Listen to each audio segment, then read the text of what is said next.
Hi boys, I'm going to show you today how to use the program Storyboard That, and you're going to be using that for your religion assignment this term. So the purpose of this video is to show you how that program works.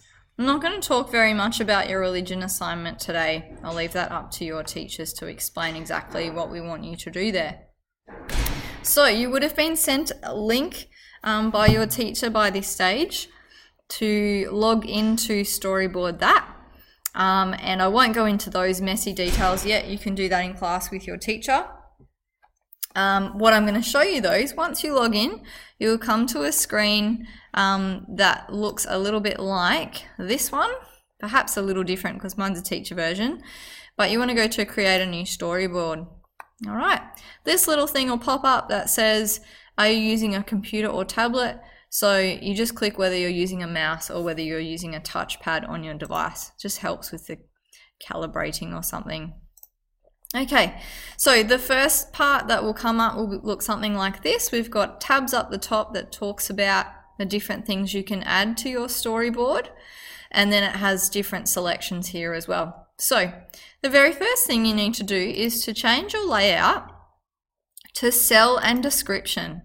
And that means that you're going to be able to put a picture in this area, and then you're also going to be able to click and type in a description in words underneath. All right. The next thing you need to do is to go add cells, and we want you to go between 6 and 8 cells. And I'm going to get you to do 3 on top and then 3 below. All right. And then you're going to go update storyboard. Cool. So I've got 1, 2, 3 up here. 1, 2, 3 down there. Okay, so let's say I want to add a backdrop, which you're going to do at some stage, and let's say it's a classroom. I'm just going to go up here. I'm already on scenes. Okay, these are all the different types of ones you can do. There's heaps.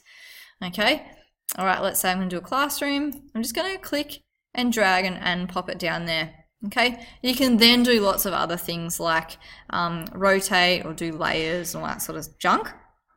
Change the color of different things in there. You guys can play around with that in your own time. Okay, now let's say I want to add a character. I'm going to click on characters. Alrighty, and I'm going to go with monsters. There's lots and lots of different kinds. Alright, let's go with the ghost lady. Sounds good. Okay, again, so I'm just going to click and drag. Oh, that could be me.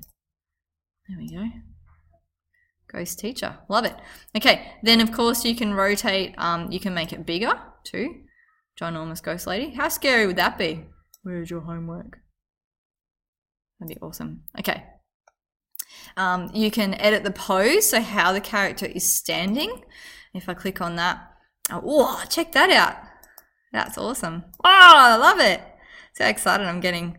You can have them turn on their side or turn their back on, oh, look, I can have a sideways head. Whoa, that looks way creepy. Can move my hands around and stuff. Put my hand on my hip and go like there. Anyway, I'm getting carried away. Right, and then I'm just going to go update pose down here. Ooh, I can have emotions. Angry. Yeah, awesome. Anyway, update pose. Yep, and that'll change in there. Alrighty, and then if I want to, if and when I want to click down here, I can just type away. Sometimes it's a little bit of a lag, so just be aware of that.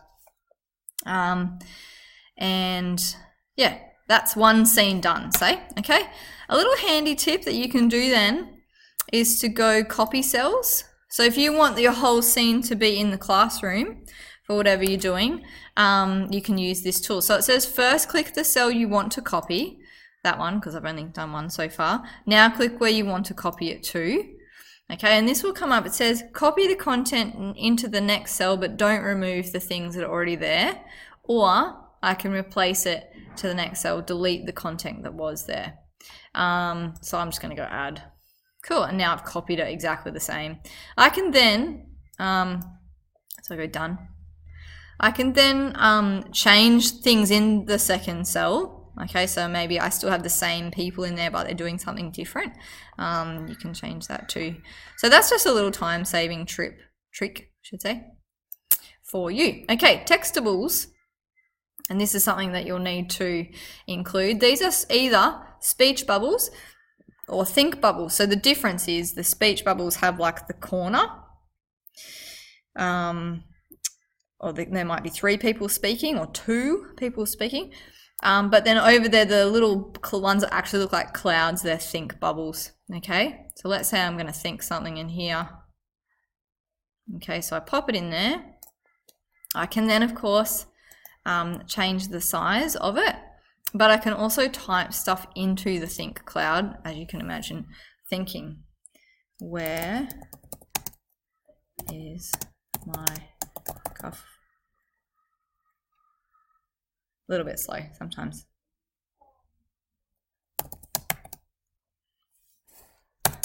Question mark. Exclamation mark as well.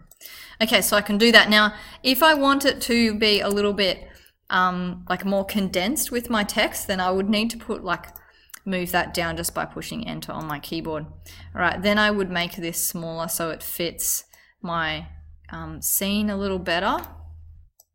So just be really conscious of the way that you can edit this to make it look really professional is what I'm suggesting. Okay, move it over. It's a little fiddly sometimes and it can get a little bit slow, but you've just got to be patient with that. Okay, right, so say you've done all of your scenes on there. You can scroll down and then the next thing you will need to do, let me find out where it is. Now, it's not like, oh, there it is. It's not like Google that automatically saves. You need to save it before you log out. And if it were me, I would actually save it after I've finished each box, just to be sure. Okay, so go save. And it will come up with a few things that you need to be aware of. Okay, so we haven't found out how to change this to an assignment. So don't worry about that. I don't think it makes any difference anyway. You're going to give it a title that is your name, Mrs. Beecham's RE assignment, term 3. Okay. Now the description is also optional. Don't worry about that. There's no need for you to do that because we know what your assignment is. Okay, so go save storyboard.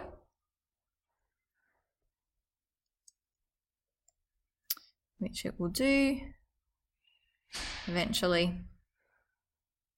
Okay, cool. And then it will just take you back to this screen, okay? What you then need to do next time you log in, actually it might take you back to the other side. Let's find out. Okay, yep, so it's just back to the assignment there. What you need to do when you log in next time is it will come up with like your dashboard and you just need to find the one that you were doing then. And you go down to the bottom and say edit. And that's how you can continue to work on it. Okay, so there's lots of different other features that I haven't gone into here today that I'm sure you'll be able to work out and help each other with as well. So there's lots of different stuff about advanced tools and lots of different ways you can manipulate the characters and the scenes and stuff. But yeah, it's a bit of fun. As I said, I won't talk to you technically about what your RE assignment is. That's for your teacher to discuss with you and the expectations of what your RE assignment actually is. Okay, have fun and good luck.